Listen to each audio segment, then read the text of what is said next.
সামনেই পঞ্চায়েত ভোট, আর সেই পঞ্চায়েত ভোটের আগেই একের পর এক ডেট দিচ্ছেন বিজেপি দলনেতা শুভেন্দু অধিকারী। মিলল না শুভেন্দুর ভবিষ্যৎবাণী।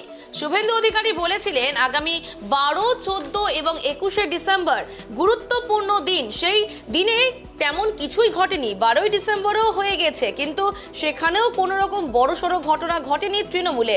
শুভেন্দু পরে জানান অভিষেক ব্যানার্জির ওই দিনের শুনানি পিছিয়ে গেছে। আরও বলেছিলেন 14ই ডিসেম্বর মহার্ঘ ভাতা নিয়ে শুনানি ছিল সুপ্রিম কোর্টে, সেই শুনানিও পিছিয়ে গেল। ডিসেম্বর মাসে তৃণমূলের বড় বিপর্যয়ের জন্য এই 3টি দিনের কথা ঘোষণা করেছিলেন শুভেন্দু অধিকারী, তারপরেও কিন্তু ঘটেনি। এখন আগামী 21 তারিখ এখনো বাকি রয়েছে।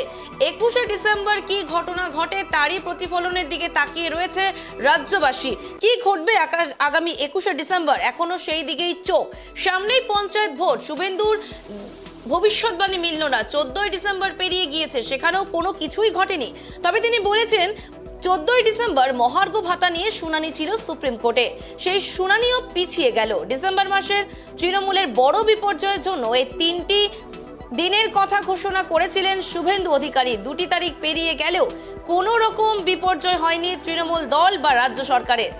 এখন অপেক্ষা শুভেন্দুর ভবিষ্যৎ মেনে 21শে ডিসেম্বর কি হয়, এই নিয়ে আরো বিস্তারিত জেনে নেব আমাদের প্রতিনিধি রাজীব দত্তর কাছ থেকে। ফোন কলে রয়েছেন রাজীব দা। রাজীব, শুভেন্দু অধিকারী 3টি ডেট দিয়েছিলেন, 12, 14, 21 তারিখ। আমরা দেখেছি 12, 14 তারিখে তার কোনো ভবিষ্যৎবাণী মেলেনি। চোখ রয়েছে আগামী 21শে ডিসেম্বর, কি ঘটতে চলেছে সেদিন, এই নিয়ে তুমি কি বলবে? দেখো, প্রথমেই বলি যে বহুদিন ধরে শুভেন্দু অধিকারী যিনি রাজ্যের বিরোধী দলনেতা, তিনি একটাই কথা বলে আসছিলেন যে ডিসেম্বরের দিকে নজর রাখুন, ডিসেম্বরে একটা বড় কিছু হতে যাচ্ছে।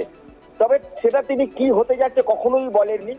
বেশ কিছুদিন আগেই কিন্তু ডিসেম্বরের মাস আসার আগেই তিনি ঘোষণা করেন যে 12 ডিসেম্বর, 14 ডিসেম্বর এবং 21শে ডিসেম্বর এই 3টে স্পেসিফিক ডেট নজর রাখুন। অর্থাৎ তিনি ভবিষ্যৎবাণী করছিলেন যে 3টে ডেটে হয়তো সাধারণ মানুষ যেটা বুঝতে চাইছিল যে ওই 3টে ডেটে হয়তো কোনো রকম বড় বিস্ফোরণ হবে। অর্থাৎ রাজ্য সরকারের তাহলে কি প্রশ্ন উঠছিল, রাজ্য সরকার কি পতন হবে, তৃণমূলের কেউ বড় অ্যারেস্ট হবে, এই ধরনের প্রশ্ন কিন্তু সাধারণ মানুষের মধ্যে ঘুরে বেড়াচ্ছিল। কিন্তু পরে দেখা গেল যে শুভেন্দু তিনি দুটো ডেডলাইন ইতিমধ্যে ফ্লপ করে গিয়েছে। অর্থাৎ তার ভবিষ্যৎবাণী তিনি, এবং অনেকেই প্রশ্ন তুলছিলেন শুভেন্দু নাকি জ্যোতিষী নাকি, তাহলে এত ডেট বলছেন কি করে।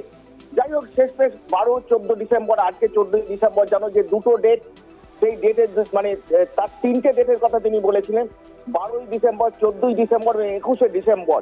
12ই ডিসেম্বর সেটা ফ্লপ হয়েছে, সেটা সেদিন কিছুই হয়নি।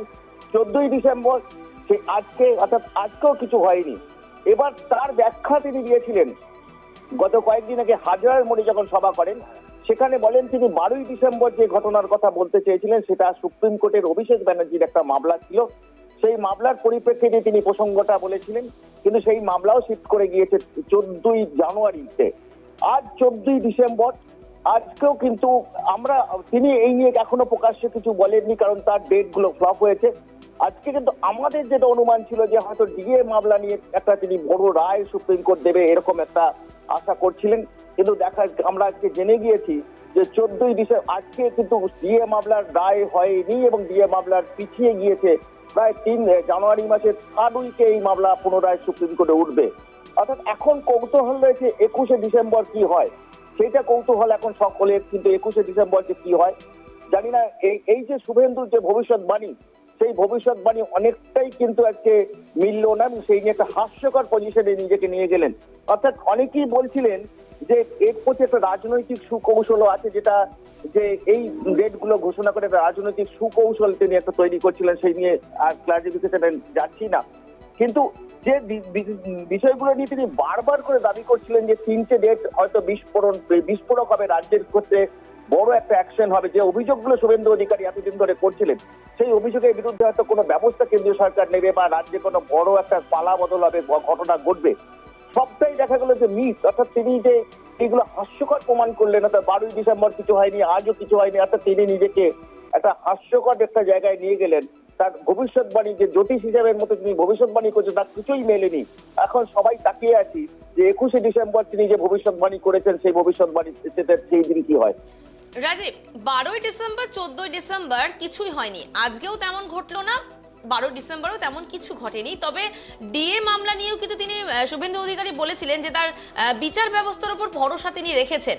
এর আগেও তিনি বলেছেন যে 12 ডিসেম্বর যে তিনি বলেছিলেন সেখানে আমরা সেই মঞ্চ থেকে তাদেরই গোষ্ঠীদ্বন্দ্বও কিন্তু নজর এসেছে, তিনি কিন্তু তার যে গোষ্ঠীদ্বন্দ্ব সেটাও প্রকাশ্যে এসেছিল।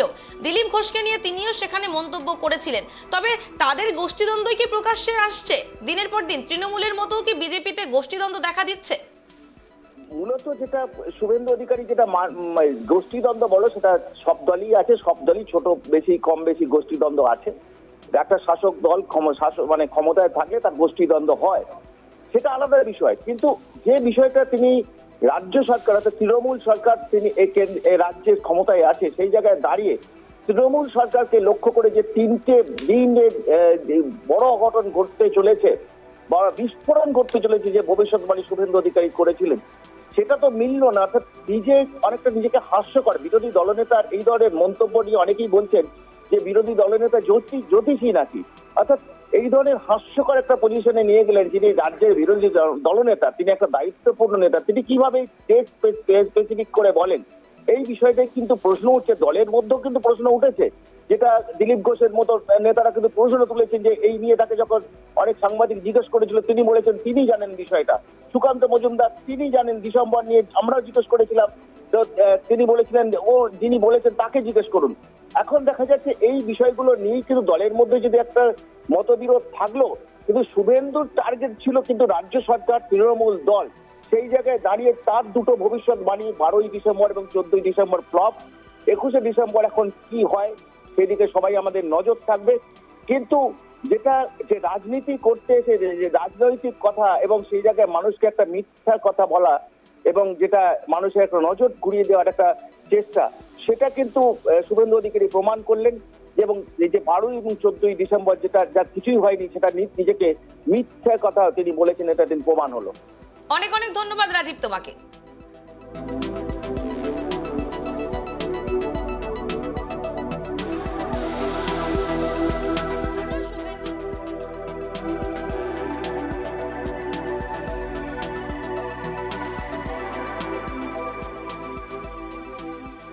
মিলল না শুভেন্দু অধিকারীর ভবিষ্যৎ বার্তা।